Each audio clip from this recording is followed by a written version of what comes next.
जो भगवान में चित्त जोड़ता है उसे ब्रह्मबोध भी हो जाता है और सब दैवी संपदा उसको घेर लेती, सब सद्गुण आ जाते हैं। ये लिखा ही नहीं है, जीवन में है। अगर आप भजन करोगे तो खुद देख लोगे, लोक परलोक में सब जगह सुखी रहोगे, सारे सद्गुण आप में आकर विराजमान हो जाएंगे और भगवान श्री कृष्ण आपकी रक्षा करेंगे, बाहर और भीतर दोनों जगह। आज्ञा करी महाराज मनु ने कि तुम चक्रवर्ती आदि सम्राट पद पर विराजमान हो, लेकिन चित्तवृत्ति भगवान श्री कृष्ण में निरंतर लगने के कारण अरुचि थी, राज्य से अरुचि थी, सम्राट पद से। अतः पिता की आज्ञा किसी प्रकार उल्लंघन करने योग्य ना होने पर भी इनकी रुचि बिल्कुल राज्य में, भोगों में।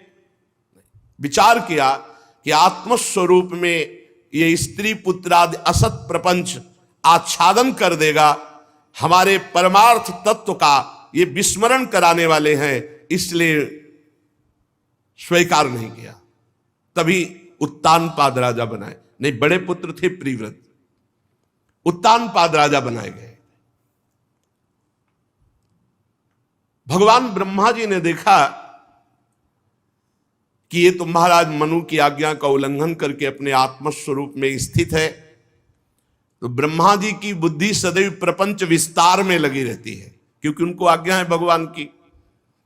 इसलिए वो किसी भी जीव को जहां तक उपाय होगा उसे प्रपंच में ही लगाने की चेष्टा करते हैं। प्रिव्रत की जब ऐसी उत्तम वृत्ति देखी, निरंतर भगवान में स्थिति, तो चारों वेद मूर्तिमान मरीच आदि ब्रह्म ऋषि और सब पार्षदों के साथ हंस पर आरूढ़ होकर ब्रह्मा जी वहां पहुंचे जहां प्रिव्रत महाराज निरंतर भगवान की स्मृति में राज्य को अस्वीकार करके विराजमान है।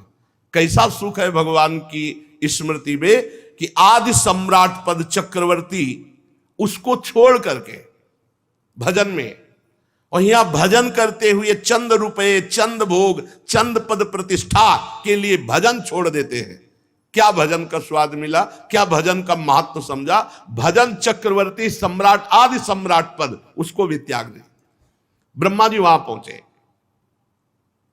आकाश मार्ग से ब्रह्मा जी जा रहे हैं, ये देखकर देवराज इंद्र आदि सब ब्रह्मा जी का पूजन, प्रधान प्रधान देवता, सिद्ध गंधर्व साध्य चारण मुनिजन सब ब्रह्मा जी का स्तवन, क्योंकि ब्रह्मा जी सृष्टि के सबसे बड़े पद पे विराजमान, परमेष्ठी पद पे, जगह जगह ब्रह्मा जी का सम्मान हुआ। अब वो प्रिव्रत के पास पहुंचे और प्रिव्रत उस समय नारद जी के साथ, अपने गुरुदेव नारद जी के साथ आत्मविद्या का ही मनन कर रहे थे। ब्रह्मा जी जो ही पहुंचे, उनके वाहन को देखकर देवर्षि नारद जी खड़े हो गए, हमारे पिता ब्रह्मा जी पधारे। स्वयंभू मनु प्रिव्रत सब ब्रह्मा जी का सम्मान किया, अर्घ बंदन आदि। नारद जी ने अनेक प्रकार से ब्रह्मा जी का स्तवन पूजन किया। ब्रह्मा जी ने प्रिव्रत पर दृष्टि डाली और कहा, बेटा वैसे तुम सत्य सिद्धांत में लगे हो, पर मेरी बात सुनो। अप्रमेय श्री हरि के प्रति किसी को दोष दृष्टि कभी नहीं करनी चाहिए। हम ये तुम्हें नहीं सिखाने आए कि तुम हरि भजन ना करो। पहले ब्रह्मा जी बहुत सावधानी से बोले कि अप्रमेय भगवान श्री हरि के प्रति किसी को दोष दृष्टि नहीं करनी, तो हम तुमको ये सिखाने नहीं आए कि तुम भजन न करो। लेकिन ऐसे भजन, हम ब्रह्मा महादेव जी, ये तुम्हारे पिता स्वयंभू मनु और ये तुम्हारे गुरु नारद, ये सब भगवान की आज्ञा का पालन करते हैं। देखो, भगवान के विधान को कोई भी देहधारी तपस्या के द्वारा नहीं टाल सकता, विद्या के द्वारा नहीं टाल सकता, योग बल के द्वारा नहीं टाल सकता, बुद्धि बल के द्वारा नहीं, अर्थ के बल से, धर्म के बल से स्वयं के बल से या किसी की सहायता के बल से कभी टाल नहीं सकता।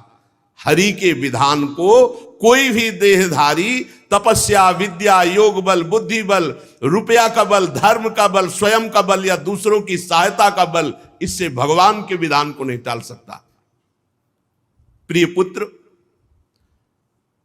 भगवान श्री हरि के दिए हुए शरीर को जन्म, मरण, शोक, मोह, भय, दुख और सुख, ये भोग निश्चित किए गए हैं। ध्यान दीजिए, सब शरीरधारी को जन्म होगा तो मरण होगा, और बीच का जो जीवन है वो शोक, मोह, भय, सुख, दुख, इसी के ये भोगना पड़ता है। जैसे रस्सी के नाथ से नथा हुआ पशु मनुष्य का बोझा ढोता है, ऐसे वेदवाणी रूपी बड़ी रस्सी से नथा हुआ, बंधा हुआ जीव कर्मानुसार ऐसे जकड़ा हुआ संसार का बोझा ढो रहा है।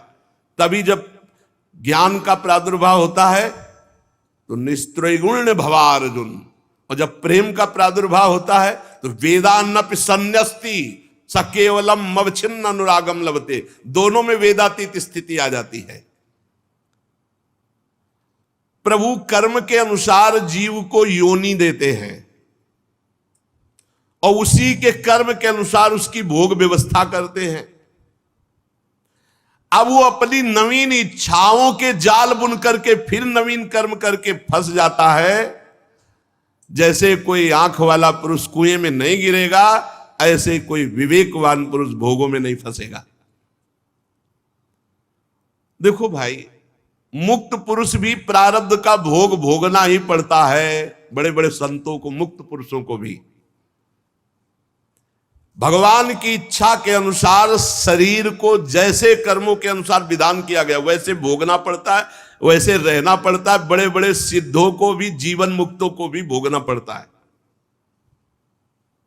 तो बोले भजन का फल क्या हुआ फिर, अगर ये भोग भोगने पड़े?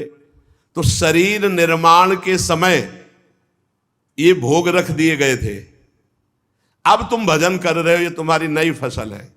अब तुम्हें आगे जो परमानंद प्रदान करेगा वो ये दुख सुख से परे है, वो ये दुख सुख से, हर्ष शोक से परे भगवदानंद है। इसलिए महापुरुष जन प्रारब्ध को भोग लेते हैं और शरीर छोड़कर परमानंद को प्राप्त होते हैं। देखो, ये जितने दुख सुख हैं सब स्वप्न में हैं। जैसे स्वप्न में हम दुख सुख देख रहे हो, जगह तो उनका कोई महत्व नहीं, ऐसे प्रेम या ज्ञान होने पर इस जगत का कोई महत्व नहीं रहता, नहीं रहता। ये जो बहुत आसक्त पूरे जीवन लगे, ये सब स्वाप्निक है, पक्का स्वाप्निक है।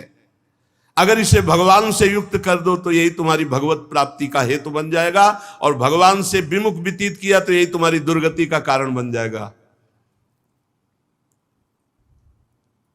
जो विषयों को अभिमान पूर्वक भोगता है, अभिमान पूर्वक कर्म करता है, उसका अगला जन्म निश्चित है, चाहे शुभ कर्म हो चाहे अशुभ कर्म हो।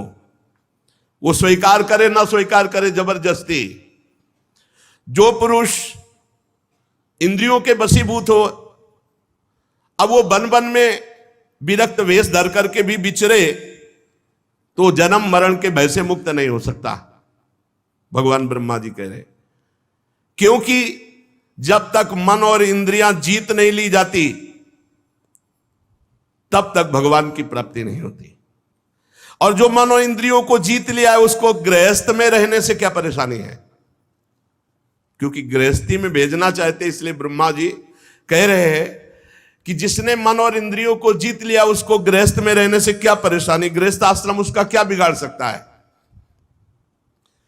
6 शत्रुओं को जीत लिया, मन और 5 ज्ञानेंद्रियां। अब वो घर में रहे तो वन में है, और जो इन 6 शत्रुओं के अधीन है तो वो वन में भी रहे तो घर में ही है, प्रपंच ही है। और देखो, किले में रहकर सुरक्षित लड़ने वाला राजा विजयी ही होता है, किले में गृहस्थी में रह के। और विरक्त भेष में केवल सेना, खुले मैदान में लड़ना है, आसपास से सब वार हो रहे और सहता, तभी पूरा जगत विरक्तों के सामने सर झुकाता है, नमन करता है। किले में सुरक्षित रहकर लड़ने वाला राजा अपने प्रबल शत्रुओं को जीत लेता है। जब इन शत्रुओं का बल अत्यंत क्षीण हो जाए तब विद्वान पुरुष को चाहिए कि इच्छानुसार विचरण करे। ब्रह्मा जी उपदेश कर रहे हैं, पहले चलो गृहस्थी को भोगो, जब बुढ़ापा आ जाए तब भजन करने में फिर निकल लेना। इसका रहस्य न समझने के कारण लोग ये कहने लगते हैं कि अरे अबे तो जवानी है, अभी भजन का समय है, और बुढ़ापे में भजन होता नहीं है। नहीं होता। बुढ़ापे में जो भजन की बात कह रहे हो, जीवन में अगर भजन नहीं किया तो बुढ़ापे में भजन नहीं होगा, पक्का समझ लो प्रपंच होगा, कुछ नहीं होता। जितने बूढ़े हो उनके नजदीक बैठ के सुन लो, बहू और बेटा और रिश्ते और नातेदार इन्हीं की बुराई और भलाई के सिवा कोई बातें ही नहीं करेंगे। अनुकूल है तो वाह वाह, प्रतिकूल है तो बस निंदा आदि, यही होती है। बूढ़ों की बुद्धि, एक मार्का नहीं आता लिखने वाला, और एक आता है ऐसा कि मिटर जाए। तो जैसे जवानी में जो है वो पेंसिल की लिखाई समझो, मिटा सकते हो अभी आप, और बुढ़ापे की जो लिखाई है वो मार्का वाली लिखाई है। जो लिखा वो लिख, बुद्धि वो मार्का से लिख गई ना, मार्का नहीं, मार्का पक्का होता है ना, वो मिटता नहीं, मार्का से लिख गई समझो। ब्रह्मा जी बहुत फुसला के प्रियव्रत जी को कह रहे हैं कि जब तुम कमलनाथ भगवान श्री हरि के चरणों के प्रताप से 6 शत्रुओं पर विजय प्राप्त कर लिए, तो अब तुम पुराण पुरुष भगवान के दिए हुए भोगों को भोगो। तुम्हारा कोई भोग कुछ नहीं बिगाड़ सकते, तुम आत्मस्वरूप में स्थित हो, यह मेरी आज्ञा है। जब त्रिलोकी के सबसे बड़े पद में विराजमान ब्रह्मा जी ने परम भागवत प्रियव्रत से ऐसा कहा तो प्रियव्रत ने नम्रता पूर्वक सर झुका लिया और कहा, जो आज्ञा, बड़ों की आज्ञा का पालन करना ही हमारा परम कर्तव्य है। तब स्वयंभू मनु ने प्रसन्न होकर ब्रह्मा जी की विधिवत पूजा की। इसके पश्चात मनवाणी के अविषय अपने आश्रय सर्व व्यवहारातीत भगवान श्री हरि का चिंतन करते हुए ब्रह्मा जी अपने लोक को चले गए। प्रियव्रत और नारद जी उसी दिशा को नमस्कार किया। मनु जी तो बड़े प्रसन्न हो गए क्योंकि अब प्रियव्रत महाराज गृहस्थाश्रम में प्रवेश होने के लिए राजी हो गए। संपूर्ण भूमंडल का चक्रवर्ती सम्राट पद प्रियव्रत को सौंप दिया और महाराज मनु इस विष से भरे हुए विषैले गृहस्थाश्रम को छोड़ करके भगवान के भजन के लिए गए। ये विष से भरे हुए विषैले गृहस्थाश्रम, अगर भजन ना हुआ तो बहुत ही दुर्गति होती है। वह ये लड़का बच्चा परिवार लाभ हानि, ऐसा छोटी छोटी वस्तुओं में प्रिय संबंध, कैसा कैसा कैसा व्यवहार, मंद बुद्धि हो जाती है। ये गृहस्थाश्रम विषय विष से भरा हुआ है। अगर भगवान का भजन नहीं हुआ तो जीवन पूरा का पूरा व्यर्थ चला जाता है, पूरा का पूरा।